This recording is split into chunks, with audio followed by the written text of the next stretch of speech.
There are many who, in an attempt to show atheism to be intellectual, have claimed that Albert Einstein was an atheist. However, the brilliant scientist said the exact opposite.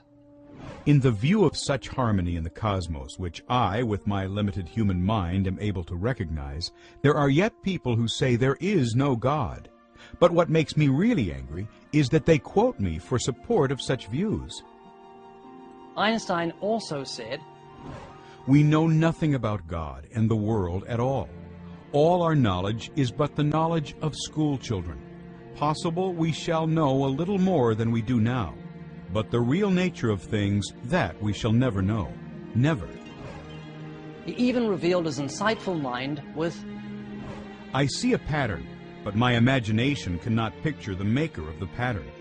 I see a clock, but I cannot envision the clockmaker. The human mind is unable to conceive of the four dimensions. So how can it conceive of a God before whom 1,000 years and 1,000 dimensions are as one?" When asked to what extent are you influenced by Christianity, he said, "As a child, I received instruction in both the Bible and the Talmud.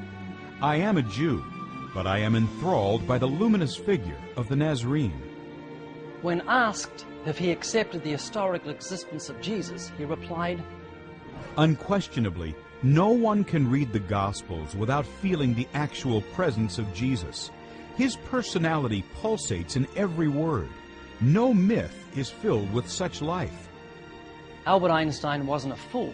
He believed in God. He said of the Creator's existence, "I am not an atheist. I don't think I can call myself a pantheist. The problem involved is too vast for our limited minds. We are in the position of a little child entering a huge library filled with books in many languages. The child knows someone must have written those books. It does not know how. It does not understand the languages in which they are written. The child dimly suspects a mysterious order in the arrangement of the books, but doesn't know what it is. That, it seems to me, is the attitude of even the most intelligent human being toward God. We see the universe marvelously arranged and obeying certain laws, but only dimly understand these laws." He continued, "What separates me from most so-called atheists is a feeling of utter humility toward the unattainable secrets of the harmony of the cosmos." In fact, Einstein tended to be more critical of debunkers who seemed to lack humility or a sense of awe than of the faithful. He wrote in a letter, "The fanatical atheists are like slaves who are still feeling the weight of their chains which they have thrown off after hard struggle. They are creatures who, in their grudge against traditional religion as the opium of the masses, cannot hear the music of the spheres." In other words, because of their hatred of traditional religion, they can't see the genius of God's handiwork. It's interesting to notice that at the age of 34, a young Albert Einstein proudly boasted of something that seemed right to him. "I have firmly resolved to bite the dust when my time comes, with the minimum of medical assistance. And up to then, I will sin to my wicked heart's content." As Albert Einstein aged, he became far more philosophical. "To one bent on age, death will come as a release.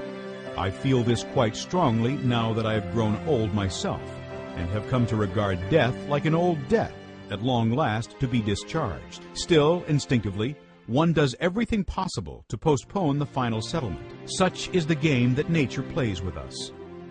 It seems that Albert Einstein spoke biblical truth unawares.